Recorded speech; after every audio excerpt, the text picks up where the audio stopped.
Good morning to many of you, and good afternoon to several of you. I'd like to start by thanking you all for being here.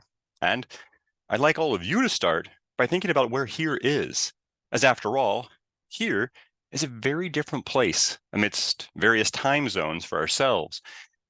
Yet here we are, all together, able to reconsider space and access to social interaction through technology that has changed our perceptions of space by the very way we interact with one another through empowering remote work and distance learning opportunities that possess the potential to reshape economies for generations to come, all through video conferencing technology like Zoom, which is definitively rudimentary in comparison to the threshold at which society finds itself today as we enter a new world intrinsically intertwined with artificial intelligence. My name is Hugh Leeman. I'm an artist and a lecturer teaching art history and technique classes in English and Spanish. Oftentimes, my classes focus on art's ability to affect humans' beliefs and behaviors through molding our perceptions of reality. Today, we will consider the impact on society's perceptions of reality when art is no longer made by humans and whether or not it's art at all. To do so, we're going to look to the relatively recent modern backstory of fascinating developments, causing us to question the notion of creativity as a trait possessed only by humans. Through today's introduction to such ideas, together, we will explore past collaborations between artists, scientists, and machines, culminating in a confluence of art and technology, expanding human creativity and our interpretation of what is possible, pulling us into a world where a new reality is seemingly fabricating itself in ways that are equally fascinating, frightening, and full of profound potential.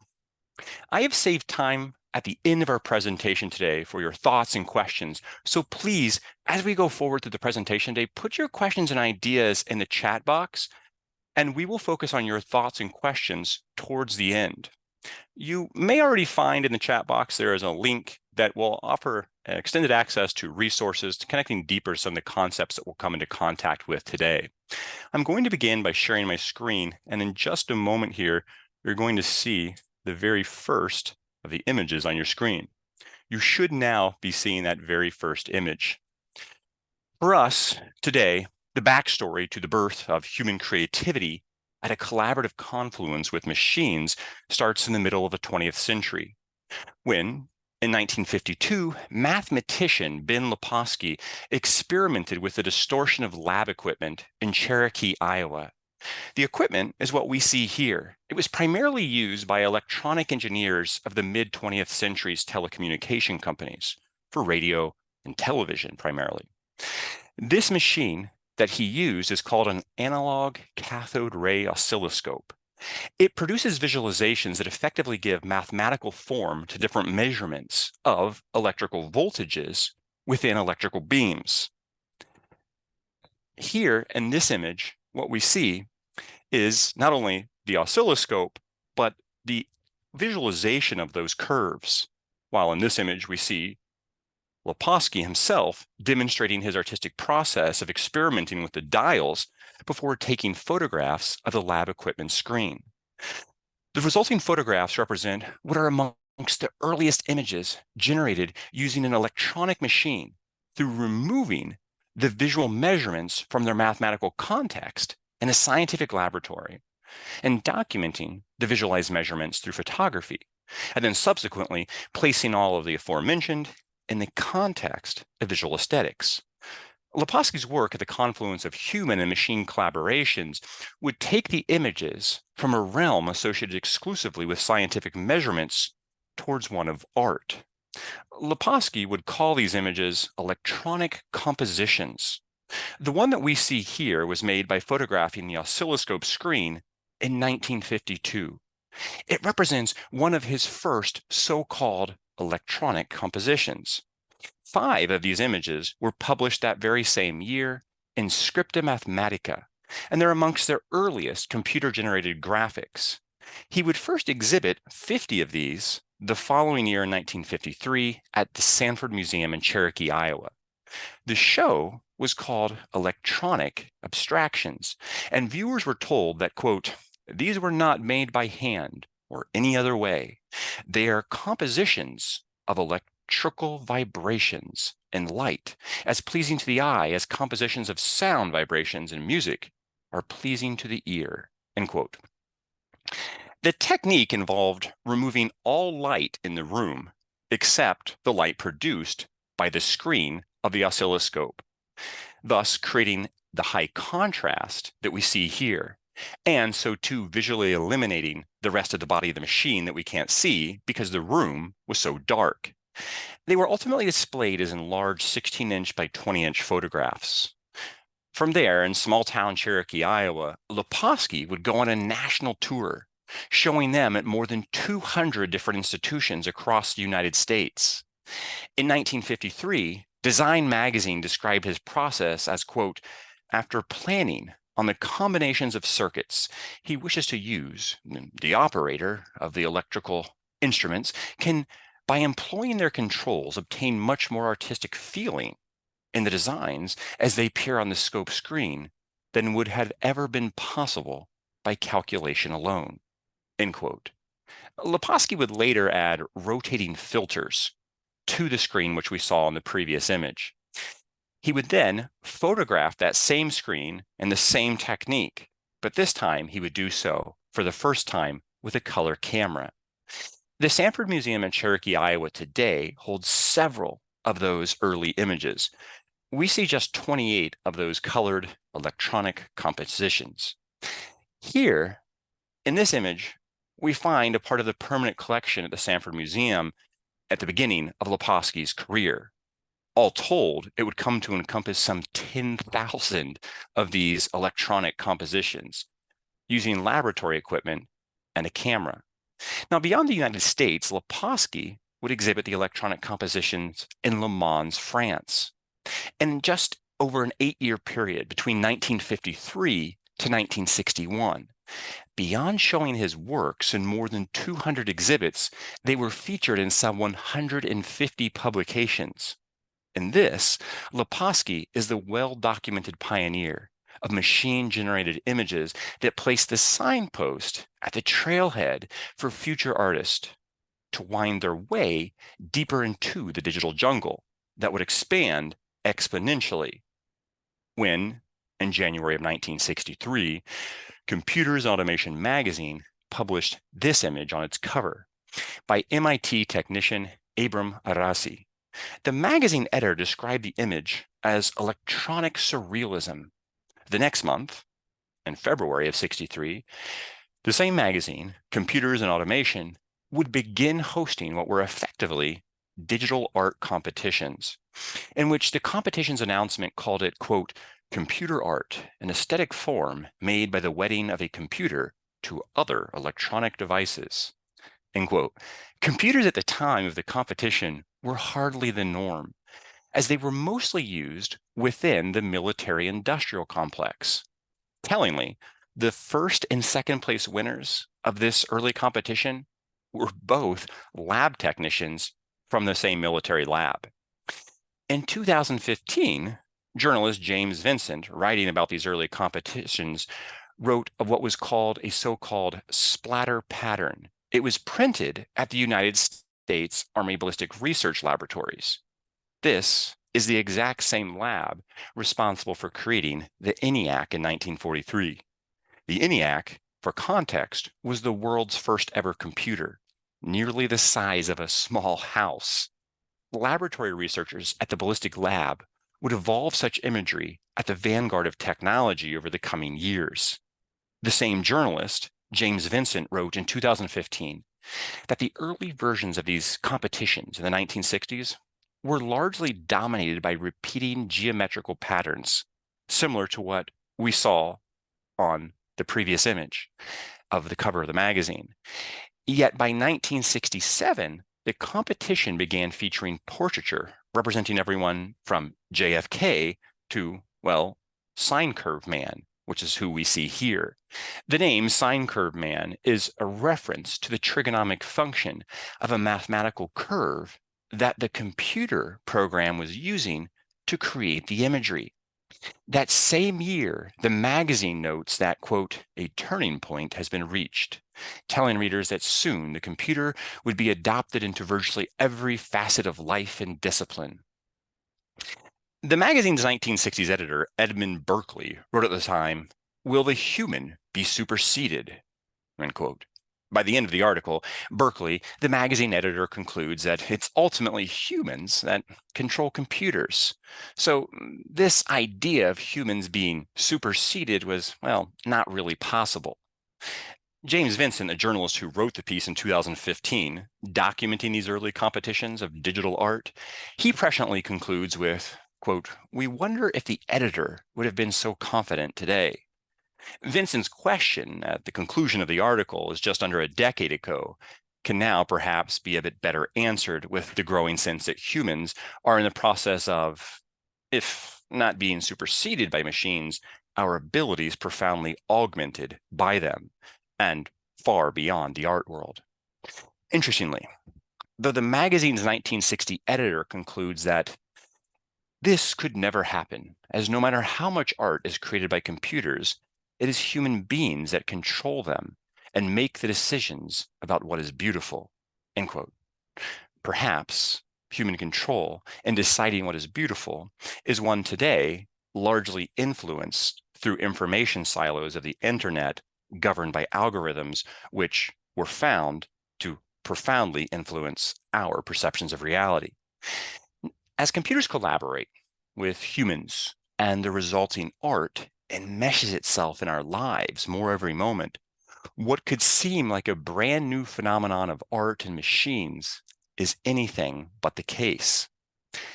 In 1979, the inaugural electronic festival, Ars Electronica, was held in Austria with the purpose of promoting digital creation, for which we see an advert here.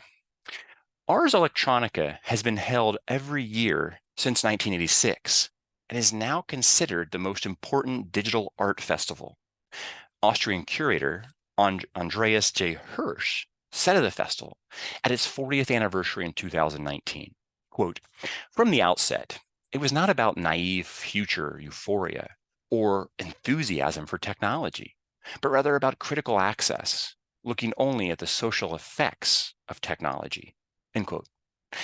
So, as society begins to question the social effects of technology, particularly as it relates to images and perhaps somewhat challengingly as it relates to the power that images have possessed for thousands of years to affect the way people think, believe, view reality, and ultimately behave, perhaps the subjective quality that we've historically projected on images as humans is less important than the objective quantity that they now inundate us with. Consider that from the very first Electronic Arts Festival in 1979, the world went from one arts festival for digital works to having a digital festivals guide written by Anne-Cécile Vermes, which by 2012 listed 437 such festivals around the world. So if this offers us an origin story and a macro perspective on the prevalence of what was referred to as electronic compositions and later came to be called digital art that today we mostly just refer to simply as art, we now are going to turn our attention from this larger macro perspective and these origin stories of computer-generated art towards the new horizon of artificial intelligence, just as its first rays of light illuminated reality with Harold Cohen and his creation known as Aaron. Cohen, who we see here on the right, produced a machine that he had brought to life with software that he programmed. The term used for this artist's collaboration with the machine and the software guiding it was artificial intelligence. Cohen is overseeing the machine that is making the paintings created by the first artificial intelligence designed for making artwork. The software within this was what Harold Cohen, the programmer, came to call Aaron, spelled Aaron. The name was inspired by Moses' brother from the Torah, the Quran, and the Bible. In these ancient stories, Aaron was a prophet and a priest, or, as we could see it here, the medium between a greater power and humans. Cohen made these earliest versions of the artificial intelligence art, starting with his program Aaron in 1973. Cohen referred to his relationship with computers as collaborations, of which he said, quote, I write programs. Programs make drawings. Drawings made completely by the computer. This is not the case of computer-aided art making, end quote. When world-renowned technologist Ray Kurzweil interviewed Harold Cohen in 1987 about this artwork made by the computer program Aaron, Kurzweil and Cohen, in the interview, Kurzweil asked Cohen, is the computer being creative? To which Cohen responds, I think creativity is relative. Clearly, the machine is being creative. The program is being creative to the degree that every time it does a drawing that no one has ever seen before, including me. I don't think that it is as creative as I am in writing the software. For it to be completely creative, it has to be able to modify its own performance. And that is a very difficult problem. To which Kurzweil asked Cohen, well, does it surprise you that 1,000 rules created for the program could create fine art? Yes, it really does, replied Cohen. Importantly, these 1,000 rules that Kurzweil was referring to in his question to Cohen are referencing an algorithm, or a series of repeatable steps that produce a consistent outcome. Yet, what Cohen programmed into the software wasn't intended to produce a consistent outcome. Instead, the outcome, or art, is largely influenced by the randomness within the programming. As Cohen said earlier, it is something that no one could have ever seen before, including him. It is something that could not have been predicted. Importantly, it should be said that these so-called rules that Harold Cohen programmed into the software that he named Aaron, it did not include images from our world. It simply was a series of rules that we will return to shortly. In an interview with the Whitney Museum, where Harold Cohen's program, Aaron, is making work posthumously right now, Cohen's son, Paul, said of these rules, quote, those rules included things like the difference between figure and ground, the difference between open and closed shapes, how color interacts when it butts against another color, the use of white space, the addition of some mechanical aspects like the cross-hatching, end quote. Elements of these early rules that were programmed into Aaron in this 1974 artwork begin to give us a bit of context on those so-called rules. The computer, in other words, is not analyzing a visual image and then making its own version thereof, as you and I might look at a picture or a painting and attempt to copy it in some way, and thus call it, as we have historically, creativity. Based on the rules that Cohen programmed into the software, it is drawing and painting based entirely on its own, quote-unquote, imagination. Now, based on those rules that taught it ideas of what a line is or what shape is, author Joe Lawson Tancred wrote in 2022 that Harold Cohen had taught Aaron, the software, to produce non-deterministic outputs that are on each occasion new and unpredictable. Lawson Tancred says that as Cohen added updates to Aaron's software, and it could come to utilize its memory so that the past actions could be recalled to inform future actions. According to specific instructions, the so-called rules existed as such. Never cross two lines. Other examples of these 1,000 initial rules for making a line would be something like if one line starts and then reconnects with itself, it creates a form, such as a circle. When Cohen created more rules to add to Aaron, the artworks, as we can see here, became increasingly complex, like this one in 1981. Earlier, we heard Cohen say in the interview that creativity is relative, and that the program is in fact creative based on the relative interpretation of creativity, as meaning that the machine is creating something unique that no one has ever seen before. He said that in 1987, yet by 2001, he said this in an interview, quote, "Most everybody else does consider Aaron to be creative. I personally do not, because I have rather stringent views on what creativity would demand. But it's considered creative enough that the president of the American Association for Artificial Intelligence cited it in his inaugural address in 2000 as one of the only creative programs in existence." End quote. Contextualizing this brief history through today's lens, we find artists and critics perplexed, if not reticent, to consider such things artwork, and the programs that create them as creative in contrast to, well, for example, the president of the American Art Association for Artificial Intelligence. As for Aaron, it was indeed making things, but were those things art?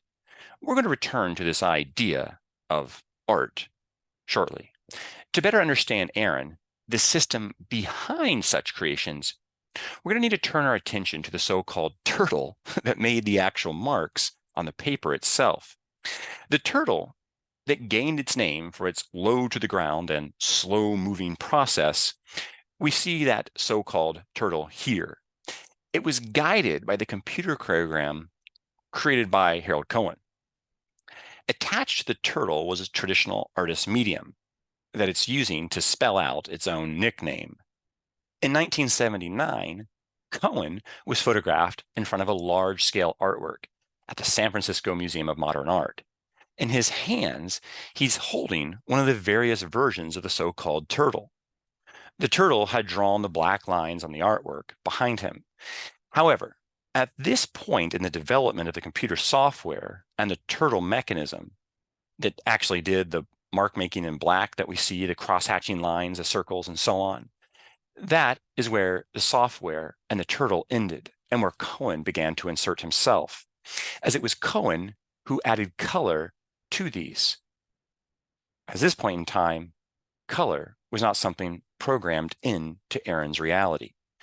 Cohen, for his part, at first seems a very unlikely candidate for such a contribution at the confluence of art and technology. He was born in 1928 in London, England. His parents ran a general store, and the anticipation was that he would ultimately come to take over the family business. However, he came to enroll in art school in London that would change the trajectory of his life story.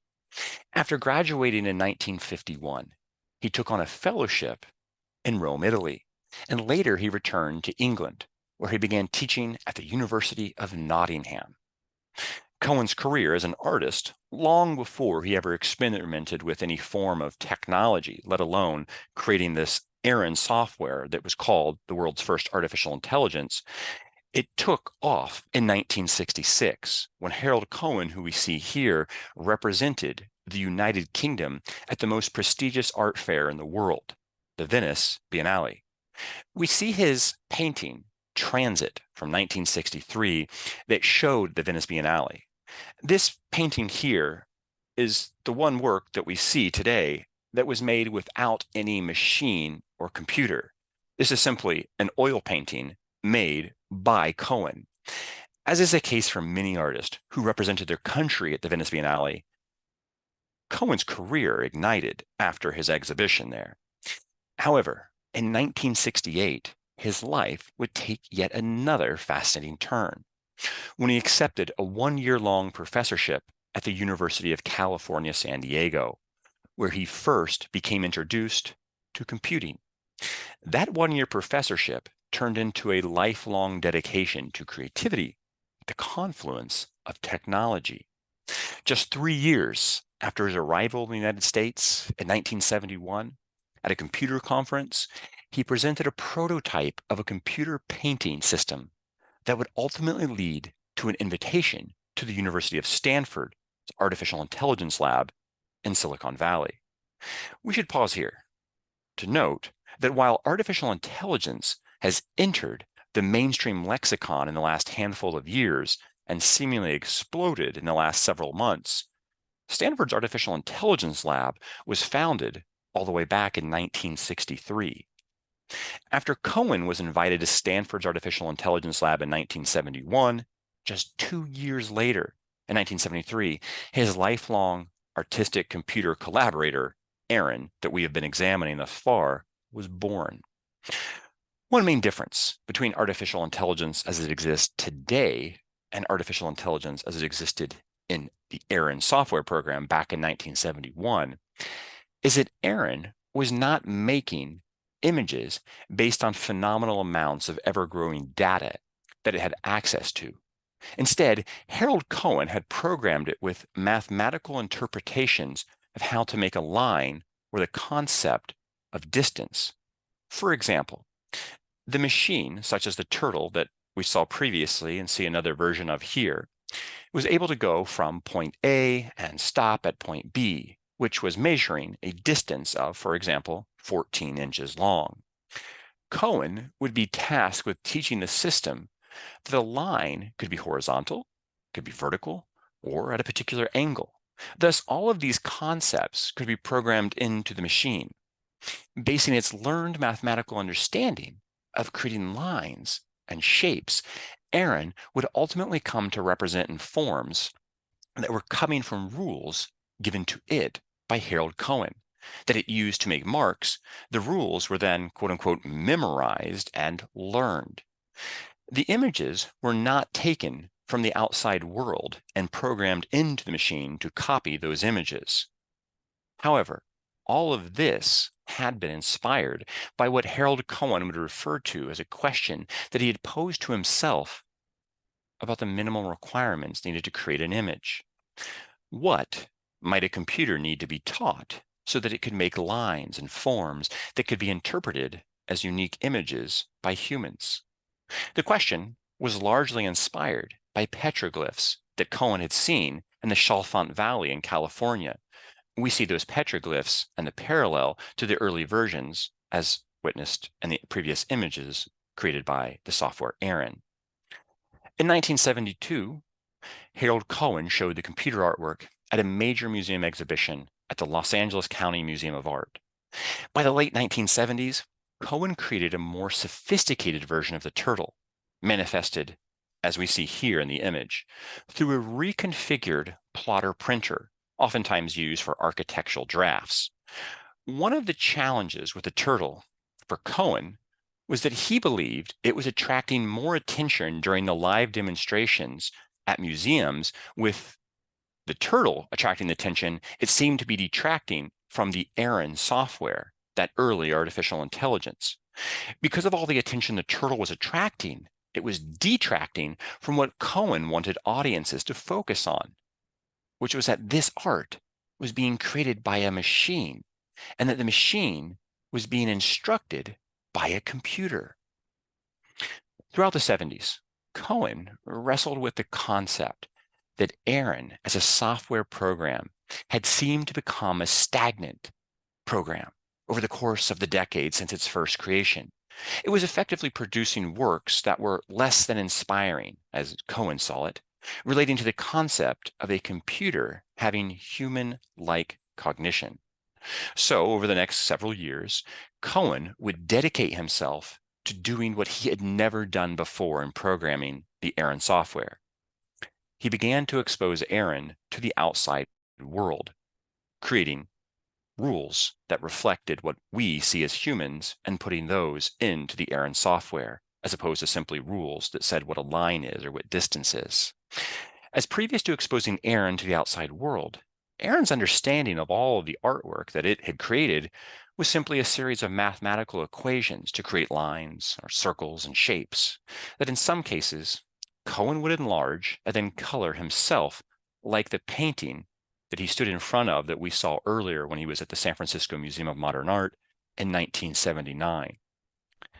Nevertheless, updates to the Aaron system over the years caused the drawing machine to evolve, eventually Aaron became the brain that could instruct the mechanical portion of the machine to not just make non-representational lines, but to also understand color and, for the first time, use paint. Beyond petroglyphs that we saw previously in the Chalfont Valley in California that inspired Cohen, Harold Cohen was so too widely inspired by children's drawings. This inspiration added a humanistic element to their creation, in contrast to much of machine and AI art that often conveys a perfection in line, whereas here, part of the imperfectious nature into the Aaron software was intended to retain the imperfectious nature of a human making a line. Now, by the mid 1980s, Aaron, as a software program, had begun to incorporate the so-called outside world, no longer simply creating abstract lines and forms. Aaron could now begin to represent humans and things in the real world, like we see here, with plants, furniture, and clothing. These external ideas from our world were introduced into Aaron's world through text-based instructions. Furthermore, with updates to the drawing machine that we saw just moments ago, called the Turtle, then using the reconfigured plotter printer, now Aaron could not only draw lines and shapes that resembled people and plants, Aaron could so too paint them. And as is the case that we see here, it could give these images a three-dimensional depth perspective. It was beginning to construct spatial distancing as perceived by human cognition. Thus, the pot and the plant at the bottom of the artwork on the right-hand side of your screen, they're perceived to be closest to you and I, the viewer, and the human in the middle of the artwork. And we know that to be the case because the viewer, us, is standing just between that person and the flowers in the pot that's on the table. Beyond that, we know that the person is standing in front of a wall, and not only are they in front of the wall, but they're on top of the floor, because it's beginning to understand how humans perceive reality through three dimensions, but able to do that on a two-dimensional surface, thus creating a foreground, a midground, and a background, resulting in the perception of three-dimensional depth perspective, reflecting how you and I interpret reality through cognition. Cohen's son, Paul, speaking with the Whitney Museum on the challenge his father faced in having Aaron create these complex renderings, said, quote, "Harold used to say, you have to draw the picture from the front to the back. Everything that you see in the front has to be drawn first, and then you fill in the back as you go backwards into this third dimension." End quote. Cohen says that color was amongst one of his greatest challenges. There was no color monitor when I started, he said, so there was no way to talk about colors between myself and the machine. Later, the main problem was that my program was smart enough to do the drawings, but I had to come over and color the drawings afterwards. I suddenly realized that the computer can do something that human beings can't. Once it makes marks in color, it has an impeccable memory of what was there. The program started to color adequately. End quote. This idea of the color being done adequately is referencing not only that it has evolved, but it had begun to understand the way that you and I perceive color and reality. By 1988, Aaron had finished the painting Meeting on Gauguin's Beach, to which the artist offers us a fascinating idea on what art is as it relates to technology. To contextualize this insight, we turn to world-renowned mathematician and computer scientist Alan Turing, who in 1950 came up with the idea of what came to be called the Turing test, in which a computer passes the so-called Turing test if a human engages in conversation with other entities composed of both humans and one computer. If the human cannot determine which one of those entities in the conversation is a person and which is a computer, The computer has passed the so-called Turing test. Thus, the machine is deemed to be displaying human intelligence. Cohen says of Aaron's early exhibitions at major museums around the world in the 1970s, quote, Aaron's output has been hung in major museums all around the world.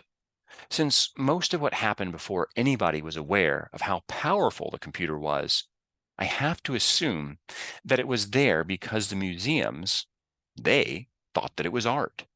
People buy it as if it's art. They use it as if it's art. They put it in frames and hang it on the wall, end quote. With that, Harold Cohen suggests that it had indeed passed the Turing test of art, if there ever was such a thing. Whatever the case may be on this early version of art and creativity at the confluence of technology as created by the machine appendages and the software called Aaron, we can see that it offers us an early look at what is yet to come. 20th century philosopher Marshall McLuhan once said that art is, quote, a distant early warning system that can always be relied upon to tell the old culture what is beginning to happen to it, end quote. If we are indeed members of that old culture, peering past the threshold of the new culture, we're now going to turn our attention to artificial intelligence generated artwork, which will remind us that between Cohen's death in 2016 and the first publicly available generated AI programs in the winter of 2022, a quantum leap had landed in the lap of the public, leaving one with a disconcerting feeling about what is beginning to happen.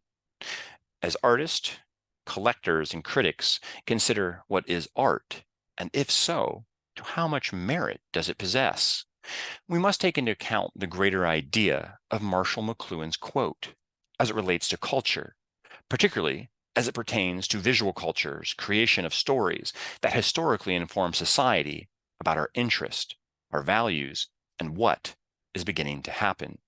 So, from one of these later images created by the Aaron software as programmed by Harold Cohen that we've been looking at on the screen, we can find that it's not only able to create something that mimics three-dimensional depth perspective, but so too can mimic flesh tones of a human being and also begin to understand how different artists created their depictions.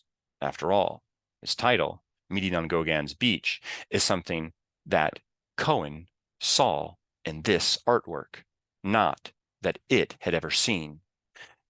For ourselves, this idea of what is beginning to happen to the so-called old culture, that journey begins in Christie's auction house in New York City in 2018. You're looking at an artwork titled Portrait of Edmund Bellamy. This is the first ever artwork generated by artificial intelligence to be sold at Christie's auction house. For context, Christie's auction house, at nearly 250 years old, is amongst the premier auction houses in the world that specializes in the sale of art from Picasso to Van Gogh and beyond. And now, as we see here, artworks created by artificial intelligence. While the man on the right, standing next to the artwork, was a part of the art collective generating the computer algorithm that produced the artwork. The place occupied by the artist's signature that would traditionally appear here, circled on your screen in the bottom right of the artwork, we find that when we zoom in upon closer examination, the signature is occupied by this. You're looking at the mathematical formula that governs the relationship between the algorithms that were utilized by the art collective to be programmed into their system. It analyzed 15,000 different portraits, taking ideas and images from our world and separating them into its world, and then beginning to produce what we had just seen. These 15,000 portraits were coming from the 14th to the 20th century to produce what we see here in a close-up. Now, from a distance, what could be seen in passing to be mistaken for painterly brushstrokes of a pre-20th century artist, we begin to see that it is more the pixelation which a computer composes its images of, than the perhaps inarticulation of a brushstroke. On October 25th, 2018, in New York City at Christie's, this artwork sold for 45 times the high estimate value applied to it by art appraisers. Ultimately, it sold for $432,500. It is ink on a piece of paper, printed by a computer that had created the image itself based on 15,000 images of portraits it had seen. The artwork is a portrait of just one member of the fictional Bellamy family, created by the collective who programmed the software. The Bellamy family, for context, is entirely fabricated by the collective and artificial intelligence. You can find more portraits like this of the entire Bellamy family lineage, cousins, aunts, uncles, and so on, all brought into reality via the confluence of human imagination and the production of artificial intelligence. This was all set in motion, or the Bellamy family at least, by the Paris-based art collective known as Obvious. We see the art collective in France, known as Obvious, and its three members here. In the collective's manifesto, they write that their goal is, quote, "We believe that a new generation of creators will rise, one that will know how to build and manage algorithms, that will help in an innovative process. We also want to promote a new level of collaboration between an artist and their tool, where the hands of the artist and the one of the machine are joined in a search of a new type of aesthetic and a deeper conceptual framework," end quote. Beyond the two-dimensional world of art that we've largely examined this backstory to the birth of artificial intelligence through, largely governed by algorithms, that two-dimensional world is but one part of the art world being influenced by artificial intelligence. AI is deeply impacting 3D art. Here, we see the aptly titled The Impossible Statue. At 5 feet tall, it weighs 1,000 pounds and is made of stainless steel. It's housed in the Tekniska Museet, which is a Swedish National Museum of Science and Technology in Stockholm.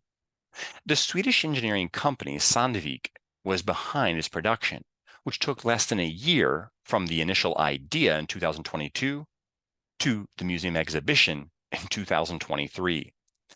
Sofia Servil, Sandvik's group chief digital officer, she tells us of the seemingly impossible inspiration behind the piece incorporated into its creation. She says, quote, "We incorporated the dynamic off-balance poses of Michelangelo and the musculature and reflectiveness of Rodin. We also drew upon the expressionist feeling of Kafkaowicz and Takamura Kotaro's focus on momentum and mass. This collaboration was completed with influences from the sculptor Augusta Savage, drawing on the defiance reflected in her figures," end quote. They use a combination of the three widely available text-to-image AI generators, Stable Diffusion, DALL-E, and Midjourney, to create 2D images that blended ideas from the aforementioned artist. These 2D images were then made into 3D images using software that creates polygon mesh, like we see here. This so-called polygon mesh exists on a two-dimensional surface, but it can be interpreted by computers as how to create three-dimensional depth, and thus be translated to what we would call a sculpture. To contextualize the complexity of the polygon mesh that was used to create the impossible statue, a computer-generated character in, say, an action movie oftentimes uses about 1 million polygons to create the body on the screen, which looks real to you and I, the viewer of the movie. However, for the impossible sculpture, more than 9 million digital polygons were used to create 17 parts that were assembled with a variance of 0.03 millimeters of difference from the digital design to the creation that we see here in the museum. Sandvik Group's technology manager, Henrik Lukanen, said, quote, "If it's not art, or if it is art, I will let someone else decide that, end quote. Whatever our opinion may be, when we can see a new threshold being crossed, one in which Peter Skoch, the director of the Science and Technology Museum, says that, quote, the impossible statue is a great example of what the combination of modern technology and human brilliance can create, end quote. For centuries, humanity has romanticized the creative process in which the narratives of a tortured genius in their creative laboratory expresses what comes from the human consciousness, emotions, thoughts, and feelings that reflect both the artist and, in some cases, the culture itself. So, if we are to examine that idea to contextualize our way of thinking about the production of an artwork and simplify it in the terms of painting, we could say that a painting is made by mixing pigment with oil to make oil paint, and then smearing that oil paint with a brush on a canvas to make what we have historically called art. The questions for us then collectively become, what do the canvases, brushes, and pigments look like in the 21st century? Not to mention, what do these artworks reflect back onto society about its current values? And what does the creative laboratory of the artistic genius of the 21st century look like, particularly when the romantic narratives historically constructed around art's value no longer need be created by anyone in the art world, let alone a real person? Thank you very much. I want to turn our attention now to the chat box here. Those of you who have begun to place ideas into the chat, thank you for doing so. I wanted to recommend as well, for those of you, I know some of you have already done so, have put questions in the chat that go directly to myself and that not everyone can see. Thank you for someone here very aptly, as Renee Jenkins has enabled the AI assistant in order to take notes, which says you will be able to see screenshots of key moments, add highlights, comments, or action items to anything being said, and get an automatic summary of the meeting. So very prescient of you to have activated that. If anyone else has a question or idea, I'm going to start getting to some of these that people have placed in the chat. Please feel free to type that in. Elizabeth Stewart, what is AI art do you not recommend? Which AI art do you not recommend to use? That's a great question. I like the contrarian nature of that, of which one to not use. So I'm going to put start to this question by putting and which do recommend to use. So here, I just put this link in the chat. You can click that, Elizabeth, and for everyone else as well. This idea of recommended use. So you click this link, it's going to open up, and it's tools, artificial intelligence tools that I use in a course that I teach. And one of the things about the tools that you'll see on there is there's large language models like ChatGPT and other similar ones. There's image generators and now video generators where you can type in text and it generates a photorealistic video. So all of those things, I think, to try and step back from them and my own subjectivity of what you should or should not be using, I think one of the things that we come to is a fascinating insight on what these tools are being used for, and to what extent we think of them as tools, in the sense that historically we think of, say, a hammer as a tool. It's something that you and I, with human cognitions and intelligence, use this tool to further our means.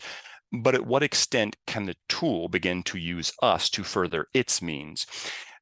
Now, this we may still be steps away from, but part of what has been happening is the idea of something that some scholars talk about, a smoke screen being created, that there's a public debate on whether or not copyright issues of infringement are taking place. So, for example, we saw the idea of the Obvious Collective in France saying, well, we've taken 15,000 images and we've programmed in that and said, look at these 15,000 images and make a painting. And oftentimes the argument goes, well, hey, look, that's pretty much what you and I as human beings do. An artist has looked at paintings in a museum, they go back to their studio and they start painting. Loosely speaking, they are interpreting or copying or, quote unquote, being inspired by, say, a Picasso or whatever the case may be. The smoke screen that some scholars are referring to, that it's happening, goes back to what we heard from earlier, that some of the greatest advancements in these digital arts were the first place and second place winners of many of these competitions, who were coming from the military industrial complex. Now, this is not to plant the seed on some greater conspiracy theory. Rather, this is an objective fact. Some of what is happening is that these machines, why they're producing images for free, and they operate on what's oftentimes called a freemium model. So you get a free version, and if you want something that's a little bit better, you got to pay a little bit more. But why offer it free to the public? It's because you and I are making that tool smarter and smarter. We're showing it when it's right, when it's wrong, based on what? Our subjective opinions of what's right and wrong. So it's learning about ourselves and how we interpret images. We saw a very rudimentary example of that, where we saw the early abstract forms that Harold Cohen had produced through Aaron. And just a handful of years later, it was making what looked like people walking on the beach in front of plants surrounded by rocks and so on. We've clearly made profound steps forward since then. So I think my suggestion to you would be to use them all. Use them all, see what they're doing, because they're going to be so omnipresent in our lives in the coming years that it's better to have an understanding of what they are and then make a decision for yourself of what you want to use, how you want to use it, as opposed to having something that uses us. And so that it not seem overly theoretical, this idea of something that uses us, as we've seen today, going back to the 1960s, that artificial intelligence is something that's been experimented with at Stanford since then. It's been experimented with ourselves on a worldwide global perspective through social media. This is how we can have these experiences where we start to think to myself, my goodness, I always seem to find that Sally is saying something popping up on my social media feed. Or it always seems to be that CNN is giving me news that I don't really like when I'm on social media. That's not because someone's thought about it. It's because an algorithm has understood what upsets you. And so some of these things are fascinating because we're talking about the attention economy, and we now have access to these tools as creators, and they can enhance what we're doing. And so there's a number of artists that are doing incredible things. So thank you for that question, Elizabeth. Derek Whitcraft says, are there any controls, ways to know it's AI or not? Yes, with an ellipsis here, a dot, dot, dot. So one of the ways is there are a number of companies relating to text to say, okay, and you can access many of these for free. And then teachers are the main, universities are the main people paying for this. And what they're wanting to find out is if their students are using ChatGPT and so on to write essays. So what you can do is either pay for one of these models or have a free one, and you copy paste the student's essay or whatever may be written, an advertising copy in there, and it will tell you the probability of whether or not it was created by a large language model like ChatGPT or written by a human. That's one way to think about the text, but the images become ever more problematic. So to your question, which is fantastic, Derek, is that, look, where we're at now, yes, there are certainly ways that software is being employed to say, hey, this was something that was fabricated, it's not real, because there's a lot of ethical concerns around this. Don't have to think hard that here we are in an election year on that. Now, where we go from here is what are people investing more money in? What is more attention, and companies and venture capitalists investing more money in, is the idea of being able to create with these, as opposed to being able to discern what is real and what's not real. But even if we have those tools, as your question implies, which is very prescient, how many of us access those tools to check through every one of the images that we see in everyday life? And this is something that we're touching on here, is the profound power of images to influence what we think and how we behave. So there's an adage in politics that just the mere suggestion of something, I'm paraphrasing here, is just as powerful as whether or not, so you can say your opponent did or didn't do something, and even if they say, hey, that's an absolute lie, you've still planted the seed in the mind of the audience that this connection exists. And that's oftentimes what we can find with images, that even if someone says, hey, look, that was fake, usually that disclaimer appears, theoretically speaking here, figuratively speaking, on page 14 of the news and not on page 1 of the news. And so how many people see that? Jan says, is art by humans obsolete, or will it be? Fantastic question, Jan. I don't think it will ever be obsolete. From one perspective, there's many perspectives, but one perspective I oftentimes approach this from is the idea of process versus product. When we walk into an art gallery, this is one of the greatest ideas of thinking of it as a product. You've walked into a sales room floor and someone is thinking whether or not you are likely to buy an artwork or not, or they've oftentimes developed a relationship with a quote unquote collector. The same thing happens with a museum who we have a 501c3 nonprofit that says, hey, this is great art. It belongs in here. That's the product-based side of it. But the process-based side of it is what people are doing alone in their studio, whether they're Pablo Picasso or any other artist that no one will ever know. There's profundity in that process because, as research shows us, it allows us to turn off parts of our brain that are constantly analyzing if I'm taking enough vitamin C, did I turn the stove off? Should I have said this to that person? Should I have not?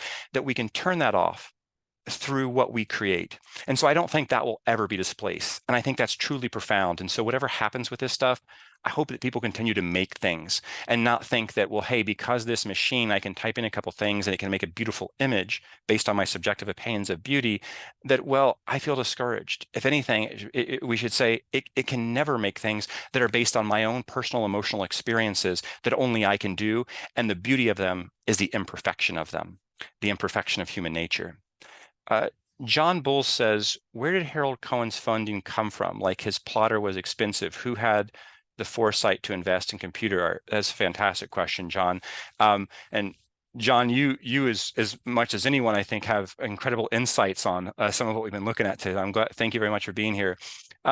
John, I think the later portions of it are being financed by himself in many ways, that he became this was an incredible business, right? That he has something that's willing to work 24 hours a day. It never demands that a contract be signed. It's a machine that has no emotions. And so later on, he's making a great deal of profit, frankly, off of these artworks that he's observing, but he is indeed programming them in there. So that's where some of that comes from. But to go to your question more specifically, this idea of where does this early insight come from? Some of it's coming from the fact that before any of this ever transpired for him, as we saw, he is showing his artwork at the Venice Biennale. So this is by far and away, I mean, the granddaddy or whatever superlative one wants to use of the art world. And him showing there is what gains him this access to going to the University of San Diego to experiment with computer scientists and collaborate with them. And through these collaborations, there's funding that comes through for grants and fellowships and so on, to begin to say, well, let's put a little bit of money into this because the laboratory area exists. Let's see what happens. From there, he goes to Stanford and is now woven into the artificial intelligence lab, where there's a vested interest in being able to show that these things have an ability to one day, going back to the 1960s and 70s, one day do what human beings have done for thousands of years. So some of that early idea is that these labs existed, but were being seen primarily from a computer science angle. And now you start bringing in different people into this, like our artists and so on, such as he was initially, Cohen being he, and say, well, what perspectives could you add to this? To that idea, I think one way of leading off with this question, John, is to say, look, this is what we need to continue to do as society, and not say, well, let's leave this to the experts. This idea of let's leave it to the experts brings us back to, say, like even the 2008, 2009 financial crisis. It's too big to fail. It's going to be just fine. Don't worry about it. And there's an adage on Wall Street that this time it's different, just like last time. So we can't leave this to the experts. We need people's opinions, whether you know nothing about this or you're a world-renowned computer scientist and have this incredible background. Everyone has knowledge that needs to be added to this, particularly as it revolves around the ethics that need to be incorporated into these things.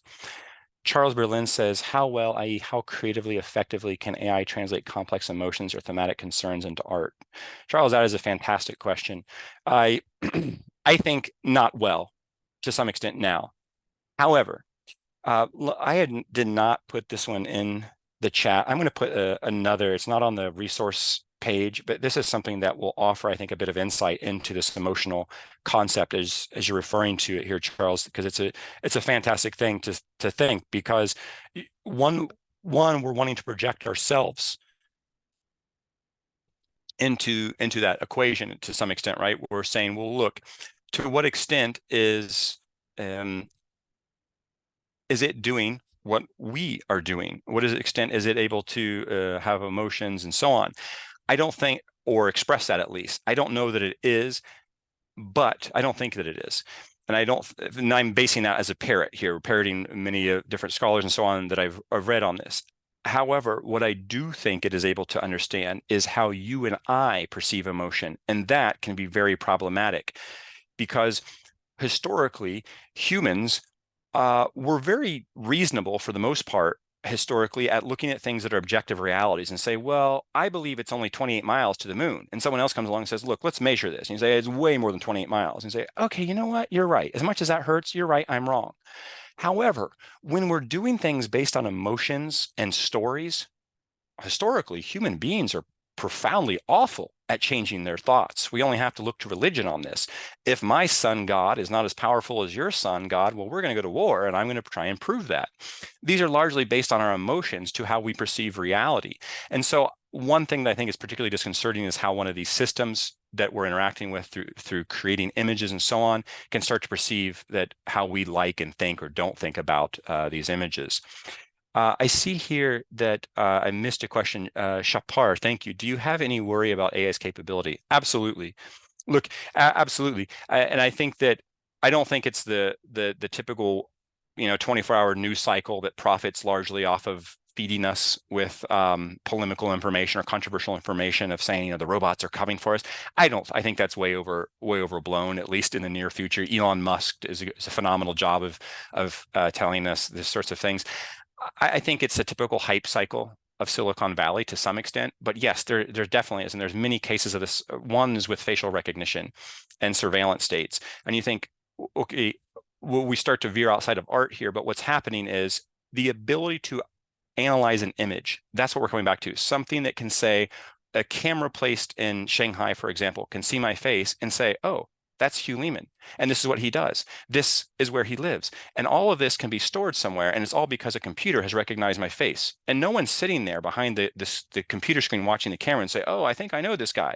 Not at all. But where is that coming from, that technology? It's coming from interacting with systems like this that you say, I want you to make a painting that looks like a Van Gogh. And then you or I, after it makes that painting, say, this doesn't look like Van Gogh, or this looks like Van Gogh. Little by little, when you have millions of people doing this thousands of times every day, that exponentially expands into truly billions of research pieces of data that are improving these systems. So a lot of it revolves around, a lot of the concern, I think, revolves around image recognition of humans and misrecognizing people and the racial bias that it's frankly expressing. And there's a number of cases this is already. I see Gerald says, might the breakthrough in AI art be making the invisible visible, like electromagnetic fields and other light-based particles in action? Gerald, that is a fantastic way of placing it. Yes, I hadn't thought of that, but now that you pose it, I'm going to say that is fantastic. Yes, absolutely. Some of that we saw right at the start of class, that long before even artificial intelligence became a part of the lexicon, we were seeing this visualization of in the middle of 20th century, 1960s and so on, telecommunication companies measuring beams effectively so that people could talk. Someone could stand in a studio in Los Angeles and talk to people around the world. And how did that happen? Is they said, well, does this cable carry enough weight in it so that we can broadcast this and so on? And those were visualizations of things that you and I can't see. So I think that's a fantastic way of looking at this, that there's without a doubt an opportunity to engage with things that otherwise did not exist simply because we couldn't see them. And we often tend to believe things we see, which brings us back to perhaps our first problematic concept. Elizabeth Stewart says, are there any art classes for art students to explore collaborating with AI? Do you teach one? I teach an art class that's largely based around some of the idea of art history that we've looked at today, looking at a number of different artists, ones mostly that are contemporary, that are working now, and incorporated into that class in some cases not. It depends on the institution, where they're incorporating into this, like, how can we learn to experiment with these things? And some of the best ways are that experiment. The other way of thinking about experiment is just a continued process of finding interest in your own failures. And that's where something beautiful comes from. So if nothing else, I would say, do that. Experiment, mess around, find the failures. One of the fascinating things Jerry Kaplan is a professor at Stanford, and I listened to virtually him talk here in the city. I live in San Francisco, in the city last night, and one of the things he was talking about was a research paper that recently showed that And a lot of this stuff, it's moving so fast that as this information comes out, then the programmers come in and change this. But would say, if you were speaking with a large language model like ChatGPT, and it gave you information and you wanted better information, you could effectively, quote unquote, bribe it with telling it you would give it financial incentive, or tell it that you would give it tickets to Taylor Swift concerts, and it would offer you even more depth information. So clearly, these things are starting to reflect some of the best and some of the worst of humanity. And Elizabeth, to your question, you're more than welcome to reach out to myself in order to connect further on your question. Jeff Mansfield says, if art is merely something I know when I see it, it's hard to argue that AI can't produce art.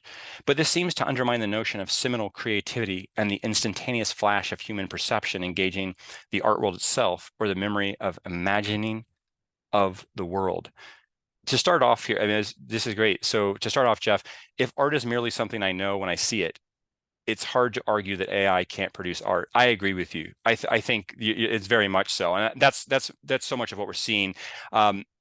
One of the ways I think about this is the idea of quantity versus quality. That historically, you would go to a museum and they tell you that what art is, or a gallery tells us what art is, or a magazine, and so on. However, if we think about this in a larger time spectrum, there's a scholar who, to paraphrase here, that talks about one of the challenges with today with artificial intelligence and just the sheer quantity of imagery and information can perhaps best be contextualized through looking at the Middle Ages. In the Middle Ages in Europe, if you wanted to know whether something was real or not, or in this case, art or not, you went to the one expert that you knew. And that expert, you asked them and they told you. And if they didn't know the answer, well, it was because it wasn't supposed to be known. And that expert was called a priest. And if it wasn't supposed to be known, it's because God didn't want the priest to know, who is the intermediary between you and the higher power. So I think that we're starting to see, my point in saying that is a decentralization of expertise. And that's fantastic, because it brings us to a very major buzzword right now in AI and beyond, is democratization of access, which on the surface level seems like, well, what could be better than that? But then when you've got a bunch of people sitting around deciding what's true and what isn't true, every person starts to adopt a narrative for themselves, and humans are profoundly influenced not only by images, but so too by stories. So I think you've really hit the nail on the head here. Mo Nicholson says, thanks so much, Hugh, another fantastic presentation. Thank you very much, Mo. I appreciate you sharing that. Larry Ebert says, great presentation, Hugh. Hugh and all, what is the role of authenticity? My God. I think that that may challenge, has challenged philosophers for a long, long time. And I think the idea of authenticity here is, to go to play to this question to some extent, Larry, is this idea of, well, I'm deducing some here that the authenticity that's being challenged is perhaps the corporations that are producing this, and what is behind, well, why are these things being put out, and what is the motivation behind that? Is it authentic that we're looking to truly benefit society and individuals? The other thing is the authenticity of the art, right? That if the art, Larry is someone who's fantastically versed in this information. So thank you for being here, Larry. This, he's written an article about can AI paint from a place of pain? And I mean, that's a fantastic way to think about this, that part of what makes art profound since the beginning of humanity is oftentimes it's not about painting sunsets, so to speak, that talk about it's that too, but it's talking about loss, it's talking about challenge, it's talking about fear, it's talking about hurt. And that's what's profound, and that's what's authentic. And so it goes back to someone's previous question, the idea of, do you see a displacement of art? And I think that I hope, and I genuinely believe that we'll never see a displacement of the process and the profundity of that, of expressing these things. Carol Firstman says, do you perceive that there will always be the ability to determine if a piece of art is man-made or AI-made? Will it partially be determined by our ability to determine what materials are used for the materials put on paper? Is AI art like Xerox image to the human viewer's eye? Do you think someday it will be having oil paint and watercolor paint put on paper? Carol, absolutely. So to do this in reverse chronology of your question, the oil paint and watercolor put on paper, absolutely. That's where Harold Cohen had left off. The overwhelming majority of his earliest images were some form of a lithograph or another a a modern printing technique that printers are used going back, even through the 19th century and so on. However, as it advanced, and we saw that plotter printer picture, he was taking a marker that was effectively archival, meaning that the ink won't brown or change color, and it would draw on the paper. So it's ink. And then once that's done, he later evolved it further once he was no longer painting them, and he had color put on there. So you had a circle that was yellow, and then it had these little holes on it, and it starts to look like to you and I, like, well, hey, that's a person. And it is a person with a yellow cap on their head and a red shirt and so on. So that's existed. It still does. I think that we don't see it being so mainstream simply because it's not overwhelmingly profitable, and making these tools as we see them that are just the Xerox, as you're saying, are so much easier to access. But I think we're going to see both. And in fact, you can experiment with both. One thing I would say to your question here, Carol, is taking this to the 3D realm. 3D printers are a wonderful way to conceptualize this, that you can put a digital image into something and have it made into a 3D realm, like we saw the sculpture at the end. But you and I can do that now, and it's pretty darn inexpensive. Even to buy, you can go on Amazon and find 3D printers that are, I think, in the $200 range. And so at the lower end starting range, maybe $250 and so on. And they're using a plastic filament that looks like weed whacker, basically, like a little cord. And it can make a very simple version of what you have designed in a digital program. Those now, many artists are taking those and using them as maquettes. So, hey, I'm going to take this maquette that the computer printed and make it into something real by just covering it with a more archival material. So I think we're definitely, we're starting to see that. We're going to continue to see more and more of that. Gerald Harris says, great presentation. See you soon. Have to leave. Gerald, thank you. Thank you very much for being here. Larry says the same. Thank you for another great presentation. Paula Cohen, bravo. Thank you. Elizabeth Stewart says, I use pi.ai, who helps me with so much for fixing a printer to get rid of fruit. That's good. A fruit fly to get rid of her fruit flies in the printer. Can also find cheapest flights and is the most friendly friend you can imagine. Elizabeth, thank you for bringing that up. So I put that in the chat just a moment ago, and as it turns out, Elizabeth is already using it. So to circle to that earlier, I put that in the chat to reference Charles Berlin's question, which was the idea of emotion as it relates to artificial intelligence. So one of the fascinating things about their chatbot, so it's ChatGPT, there's plenty of competitors, but ChatGPT gets all the oxygen in the room for sure. Pi.ai, what it is designed to do is mimic human emotion, to mimic the way that we talk to one another. Whereas ChatGPT has largely been built around that. Now it can mimic human emotion, to be sure, but it's largely been constructed around the idea, ChatGPT being it, to give you information that seems very convincing. So you can say, write me an essay about 14th century economies, and it can write it, and you'll be like, my God, I thought I was an expert in 14th century economies, and this thing knows something. Now, conversely, pi.ai is meant to sound like you're talking to a friend.